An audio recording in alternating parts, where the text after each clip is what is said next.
Bonjour à tous. Donc je dirige la société Foretech et nous sommes spécialisés dans le monde de l'endoscopie industrielle. Donc l'endoscopie, vous connaissez tous dans le monde du médical, évidemment. Il faut savoir qu'il y a un marché de niche comparé au médical pour le monde de l'industrie. Donc qu'est-ce qu'on inspecte avec des endoscopes ou des petites caméras d'inspection? On inspecte des moteurs d'avion, des moteurs de cogénérateurs, toutes sortes de pièces de fonderie, des tuyaux, des générateurs de vapeur dans les centrales nucléaires, enfin partout où il faut aller voir ce qui se passe et où on n'a pas accès. Donc c'est un marché relativement stable, un marché de niche, mais sur lequel, avec Foretech, donc une entreprise de 10 personnes qui existe depuis 1974, j'essaye d'apporter de l'innovation, de faire bouger les lignes. Et voilà, je vais vous décrire ça un petit peu. Et ben voilà, ce que vous m'avez pris ma liaison. Votre projet, alors c'était quoi dans le cadre d'usine numérique régionale? Alors le projet, je vais vous apporter quelques détails. Ouais, voilà. Hop. Alors, donc voilà, juste pour revenir sur l'endoscopie industrielle, vous avez là quelques exemples de prise de vue. Donc la première en haut à gauche dans un générateur de vapeur, la deuxième dans un pipe pour le oil and gas, et la troisième, une application bien classique également, le contrôle de soudure que tout le monde dans le monde de l'industrie connaît plus ou moins directement. Ce que vous avez sur la dernière photo en bas à gauche, c'est une petite caméra de 45 mm de diamètre et qui a la particularité de tourner dans tous les sens. Donc elle à la fois pivote et elle tourne sur elle-même. Donc vous pouvez avoir une vision à 360 avec cette caméra. Aujourd'hui, cette caméra, elle est donc développée par Foretech. C'est un produit propre qu'on a développé en interne et qu'on vend partout dans le monde. Parce que l'objectif dans les marchés de niche, c'est d'être présent en France, mais d'être présent dans d'autres pays, évidemment. Donc c'est un système qui s'appelle le système Visioprobe, qu'on a lancé en 2009, voilà, qui a une dizaine d'années. Et un des objectifs sur lequel on travaille, c'est d'élargir notre gamme de caméras Visioprobe. Et un des objectifs qu'on a, c'est de réaliser une caméra de 28 mm de diamètre, donc toujours rotative et pivotante, donc une vision 360. Il faut savoir qu'aujourd'hui, sur le marché de l'industrie, notre caméra de 45 mm, c'est quasiment la plus petite au monde. Donc passer à 28 mm de diamètre, ce serait un step vraiment différenciant. Et ça nous permettrait d'asseoir notre gamme de produits, à l'export notamment, et de venir concurrencer des acteurs qui sont sur des produits concurrents ou alternatifs, mais de venir les concurrencer de manière forte. Alors tout ce que je vous décris là, évidemment, nos concurrents, c'est General Electric et Olympus.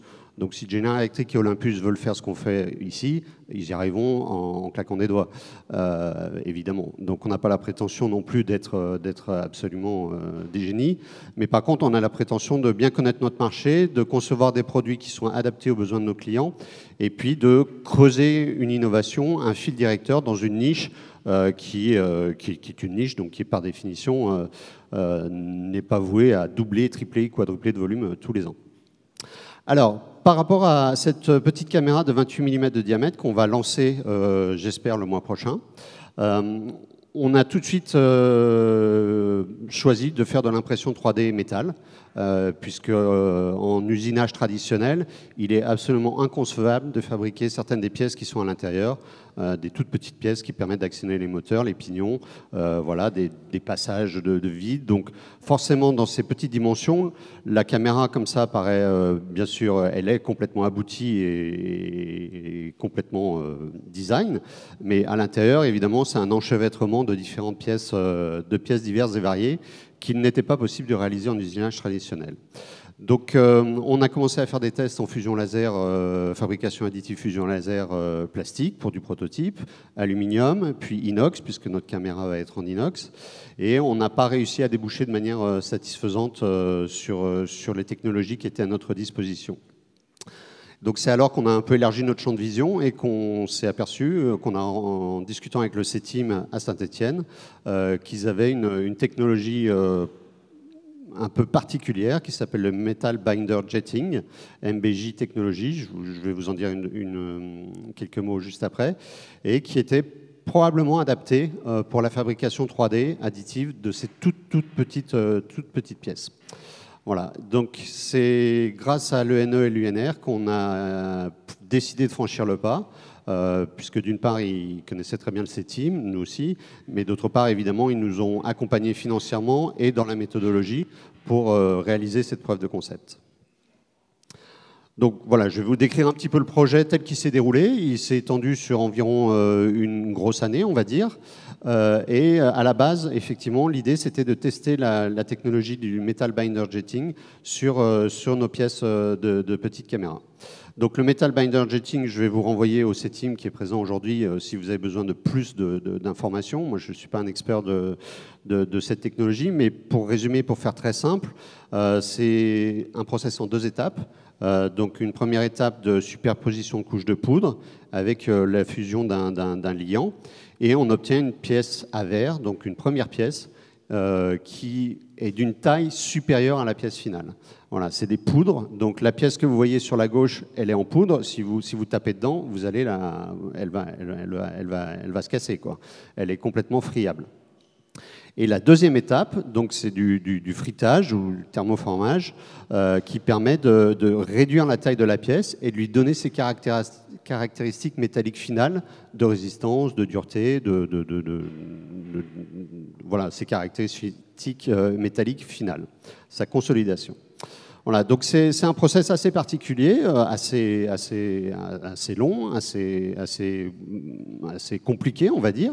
Et je tiens à remercier le CETIM d'avoir joué le jeu avec nous sur nos caméras, sur nos pièces de caméra, parce que le résultat a été plus que satisfaisant. En termes de méthodologie du projet, alors là, je vous ai mis une des pièces qui composent la caméra, c'est une des flasques. Donc, comme vous voyez, c'est des pièces qui sont évidées à l'intérieur, qui sont biscornues, qui sont quasiment pas faisables en usinage traditionnel. Donc, pour chaque pièce, en fait, il a fallu qu'on échange avec le CETIM et qu'on ait une méthodologie bien particulière. Déjà, de discuter de la forme de la pièce, voir comment on allait la construire, parce que pour chaque pièce, il y a plusieurs options de construction de la pièce. Là, vous voyez 2 options différentes qui ont été faites, soit de faire des fusions de couches par le bas comme ça, soit de faire des fusions de couches en mettant la pièce en verticale. Et à chaque fois, on n'obtient pas forcément exactement le même résultat.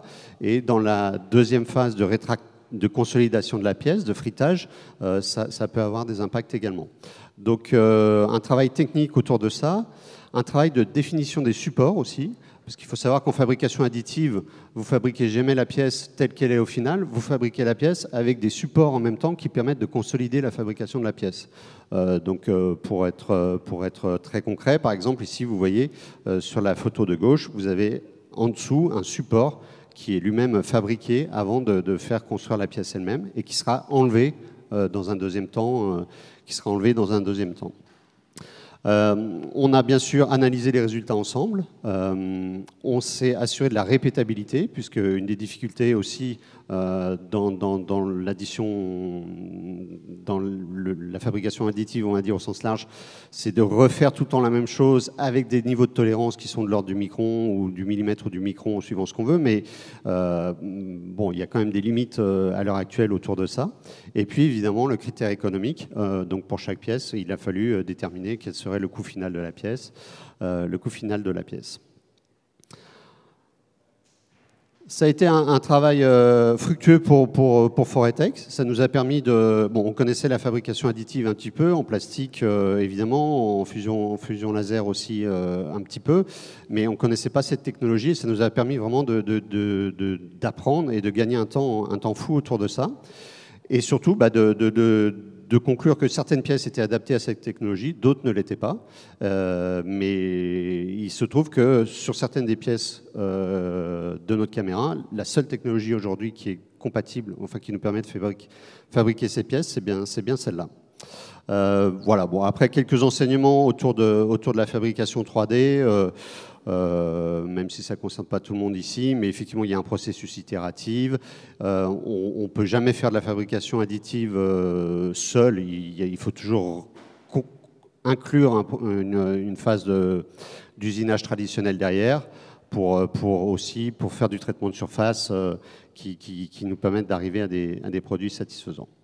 Donc au final, on a sur notre caméra un mix d'impression 3D, d'usinage traditionnel, de fusion métal laser classique et puis de métal binder jetting. Voilà, donc dernière slide en conclusion. Je tiens à remercier le CETIM pour cette collaboration très fructueuse et puis l'ENE, l'UNR qui nous a apporté une aide déterminante. C'est vrai que bon, quand on est devant un projet de cette nature, une petite entreprise de 10 personnes comme la nôtre, on hésite toujours à franchir le pas, à la fois financièrement et puis en termes de disponibilité du personnel, hein, tout simplement, parce qu'on est très pris par l'opérationnel. Et voilà, cette aide nous a permis d'accéder à des experts des technologies de pointe et de gagner un temps fou. Je pense qu'on va lancer notre caméra avant la fin de l'année, avec, on l'espère, une capacité d'innovation au service de nos clients. Merci Jérôme. En fait, ouais, on peut l'applaudir parce que c'est un beau challenge quand même.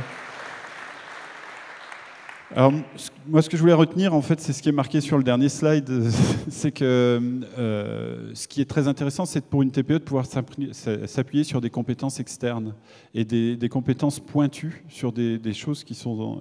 Et ça fait partie de notre job d'aller chercher ces compétences-là. Là, elles ont été trouvées au CETIM, mais on a tout un réseau de partenaires qui peuvent aller chercher la bonne techno qui correspond au bon procédé pour réussir le challenge et réussir cette caméra. Alors, c'est quelle taille ?